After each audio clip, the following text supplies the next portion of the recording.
Bonjour Nicolas. Salut Marion. Alors, tu vas nous présenter la rétrospective 2025. Oui, c'est ça. On est février maintenant 2026 et là, on va vous présenter les 10 livres qui nous ont marqués en 2025. D'abord, il y a le livre de Terence Gross, donc sur des légumes perpétuels. Il n'a rien de particulier par rapport à un autre livre sur les légumes perpétuels, les légumes vivaces. Mais dans celui-là, il y en a 90. Voilà. Les fiches sont bien faites. Tout permet de les cultiver. Donc c'est par rapport à d'autres livres, celui-là, et je le préfère parce qu'il y a plus de légumes dedans. Voilà. Ensuite, on a eu Cultiver les céréales. Donc paru aux éditions Ulmer sur la collection Résilience, qui est une superbe collection. Et donc cultiver les céréales, très utile pour ceux qui veulent l'autonomie, car souvent c'est quelque chose qu'on met de côté, la culture des céréales, alors que c'est quand même la base de notre alimentation. Donc voilà, dans ce livre-là, qui est très bien imagé, vous avez comment sélectionner vos variétés, comment les cultiver, comment les récolter, comment faire la mouture, et ensuite comment aussi cuisiner les céréales.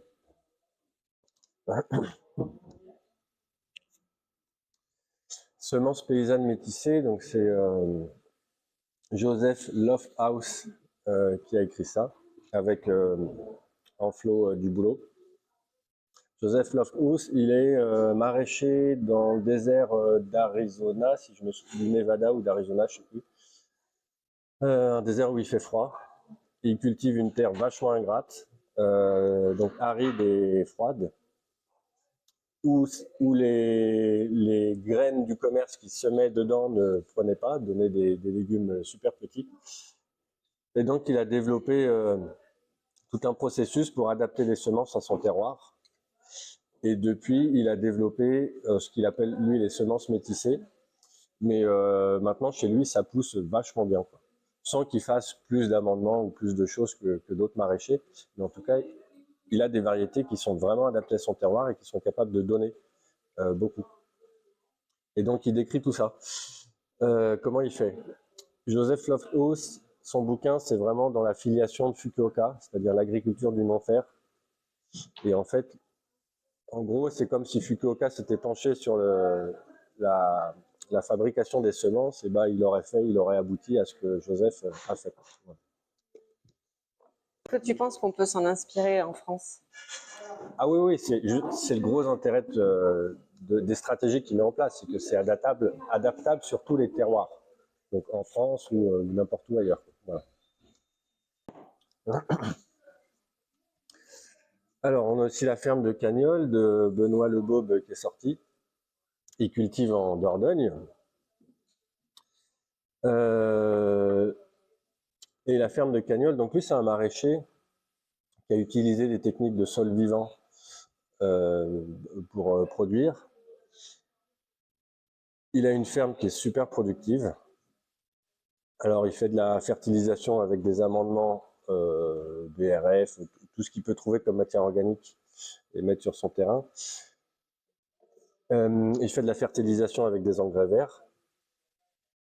Et puis, enfin des couverts végétaux plutôt. Et puis, il utilise aussi beaucoup les bâches, donc les bâches d'occultation, qui permettent à des moments très précis, à des moments clés, en fait, de gagner énormément de temps sur la culture. Alors, je sais que la bâche plastique, c'est pas quelque chose que tout le monde apprécie dans le milieu permacole. Cependant, quand on est maraîcher et qu'on doit fournir, qu'on doit produire en temps et en heure, la bâche plastique, c'est vraiment un outil indispensable qui permet de gagner énormément de temps et d'économiser donc de l'énergie et des sous. Voilà. Donc, il explique comment il fait là-dedans. On a le livre de Marlène Bissac, donc qui était très attendu dans le milieu permacole. On a beaucoup de littérature en permaculture sur comment produire des légumes, des fruits, etc. Mais sur la régénération des paysages par l'hydronomie, finalement, on n'avait pas beaucoup de ressources.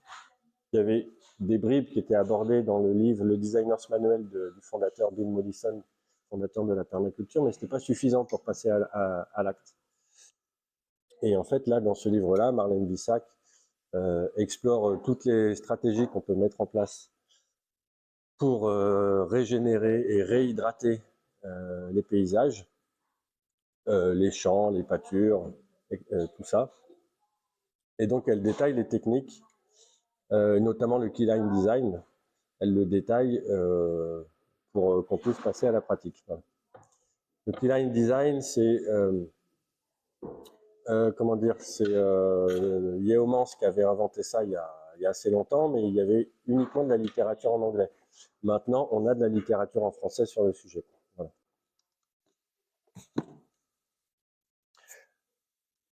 On passe à la construction. Donc, autoconstruire pour rester libre.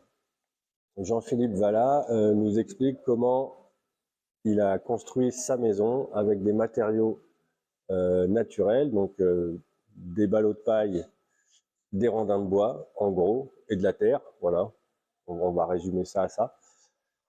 Maison confortable, en paille porteuse. La structure, c'est des rondins de bois. Donc, il décrit tout le processus de montage, de conception de sa maison. Et il décrit toutes les petites astuces. Il y a plein de petits schémas dedans pour montrer les détails. Voilà, et donc il nous montre qu'on peut auto-construire sa maison pour pas très cher. Bien entendu, c'est de l'autoconstruction, donc il faut la ressource en bras. C'est les maisons, hein, moins on les construit cher, plus il faut de bras. C'est ça, c'est comme ça que ça marche. Voilà. Excellent bouquin. Toujours dans la construction, Poêle de masse. Donc un livre plutôt destiné aux professionnels ou à ceux ou aux bons bricoleurs. En tout cas, ça c'est pour la partie construction de poêles. Et sinon, pour le grand public, c'est un livre qui leur permettra de comprendre comment fonctionne un poêle et déterminer si c'est une bonne option pour chez eux ou pas. Voilà. En revanche, les néophytes qui sont pas très bricoleurs, il n'y aura pas suffisamment de ressources dans ce bouquin pour les aider à construire un poêle de masse. Ce qui n'est pas une mince affaire quand même. Un poêle de masse, il faut qu'il soit bien étudié parce qu'il suffit qu'on se gourre un petit peu sur le dimensionnement et puis tout de suite on aura beaucoup trop chaud chez soi ou alors ça ne marchera pas, ça ne chauffera pas. Voilà. Ensuite, on a ce gros pavé, donc toute l'herboristerie aujourd'hui, de Claudine Lu qui avait déjà sorti 1000 remèdes chez Terre Vivante. Et donc, voilà, 1000. Et ça, c'est un gros pavé donc qui est classé par ordre alphabétique de pathologie. Voilà. Et pour chaque pathologie, par exemple, drainage de l'organisme, elle nous donne des conseils, des remèdes en gémothérapie, en nutrithérapie, en herboristerie, que ce soit en décoction, en infusion ou autre chose. Voilà. Donc, tout ce qui est remède avec des plantes, ça sera indiqué là-dedans avec les dosages. C'est à usage professionnel, quand même. Il est quand même plus indiqué pour les pros, vu la quantité de maladies qu'il y a dedans et la quantité de posologies qui sont proposées. Mais n'importe qui particulier peut se saisir de ce bouquin et trouver des choses intéressantes dedans. Voilà. Et en dernier, ce petit livre de Fabien Moine, donc qui est naturopathe et qui a une chaîne YouTube. Faut-il manger comme les grands singes? Qu'il a écrit un peu en réponse à tout ce qu'on peut entendre sur les personnes qui proposent un régime adapté à tous les êtres humains, ou qui serait adapté à tous les êtres humains.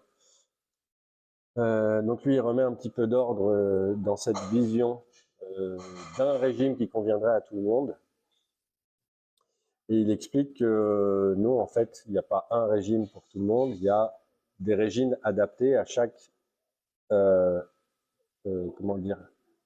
chaque être humain en fonction de là où il a grandi, de ses origines génétiques, de ses origines géographiques, voilà.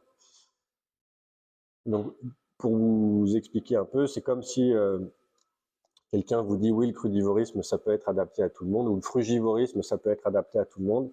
pour caricaturer, je vous dirais non. Un Esquimau ne peut pas manger que de fruits. Voilà. Il y en a qui peuvent manger que de fruits. Moi, j'ai été frugivore pendant 2 ans. C'était un excellent régime pour moi. J'étais en pleine forme. Mais si on applique ce régime à un Esquimau, ça va pas le faire. Voilà. Parce que lui, il n'a pas grandi dans un terroir où il y a beaucoup de fruits. Donc son organisme s'est adapté à autre chose. Voilà, donc en gros, il explique dans ce bouquin comment savoir quel est notre régime qui nous serait adapté. Et puis, et voilà l'intérêt du livre.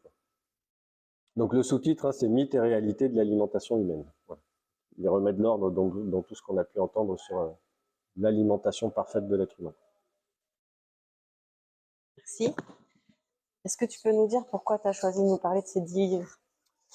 Eh ben, alors, c'est 10 livres qui sont sortis en 2025. Alors, c'est sûr, il y en a d'autres qui sont sortis en 2025. Pourquoi j'ai choisi ces 10-là? Parce qu'ils me semblent apporter des nouveautés qu'on ne trouve pas dans la littérature déjà. Notamment le livre sur cultiver les céréales, par exemple. Ou le livre sur la ferme de Cagnols qui décrit très bien comment utiliser les bâches d'occultation.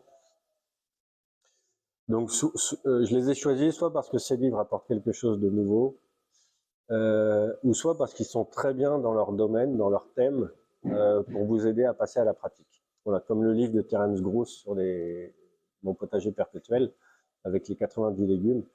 Voilà. C'est pas nouveau ce qu'il y a dedans, mais il vous aide vachement bien à passer à la pratique. Ok. Merci beaucoup. Avec plaisir.